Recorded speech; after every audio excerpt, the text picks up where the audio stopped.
In this session, we're going to cover why we prune trees by showing several examples of what happens when we neglect our trees. Trees, like people, can develop bad habits. It's our job to correct those habits before maturity. Some tree failures are unavoidable, while others are avoidable by pruning at an early age. The first step in improving the tree's health is to remove dead and damaged branches. Diseased branches should also be pruned and removed from the site. Another easy correction we can make on our young tree is to remove crossing branches. The problem is the wind blowing these branches against each other creates an open wound, allowing pests to enter. Trees, to no fault of their own, can sometimes become an obstruction to man-made elements. Proper pruning can avoid this. Maintaining proper clearance for pedestrians and vehicles is one of the prime objectives of urban street pruning. It's much better to make a clean pruning cut than have the tree endure the constant wounding. In order to keep a tidy appearance, suckers at the base of the tree should always be removed by pruning. Never spray with weed killer. Water sprouts are often an indication that the tree may be in declining health. Still, I will usually remove water sprouts. Girdling roots can restrict the tree's vascular system, often leading to dead branches up in the canopy. Small ones are easy to remove. Once they're very large, they're probably better left alone. One of the most important observation skills is to identify weakly attached branches from strongly attached branches.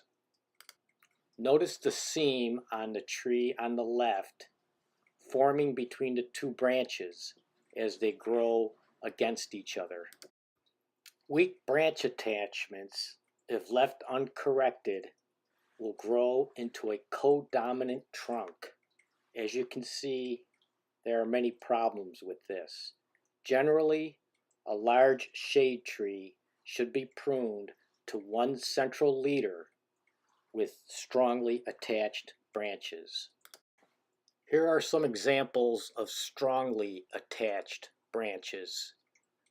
You won't see a seam, but in fact a collar forming around the entire circumference of the branch, indicating a strong attachment.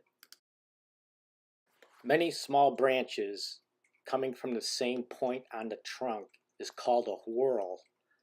This is generally weakly attached branches.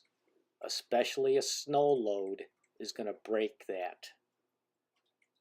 We should always strive for a few stronger branches than many weak branches.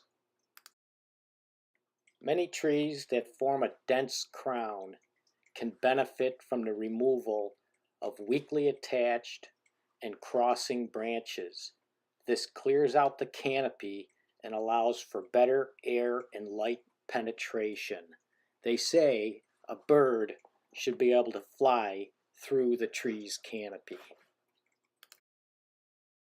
A common pruning mistake is to cut the branch too long, thus leaving a stub. This is not an optimal cut. Another mistake made by good-intentioned tree pruners is to cut the branch too close to the trunk, leaving a flush cut. This wound will not heal. All pruning cuts are wounding the tree. The tree's attempt to heal these wounds is called compartmentalization. You can easily spot examples of good and bad wound closures as you walk through your neighborhood or local park. Another common problem we see in the landscape is crown dieback. Lower branches often die back naturally as they are shaded out by the upper canopy, but branches dying out at the top of the crown are often an indication of a serious problem. Pruning away the dead branches will improve the appearance regardless of the cause, but is it worth the effort? Here is an extreme example of improper pruning you may have come across in the landscape. Not only is this very unhealthy for the tree, but the new growth is weakly attached and prone to failure. Here's our final example of improper pruning techniques. Many tree care companies focus entirely on tree removal and may not have good pruning skills. Most trees can benefit by pruning to improve their health or structure, but we also must know when to simply walk away. I've learned to appreciate burls on trees once I realized that they were actually a woodworker's dream. So even nature's abnormalities should be appreciated.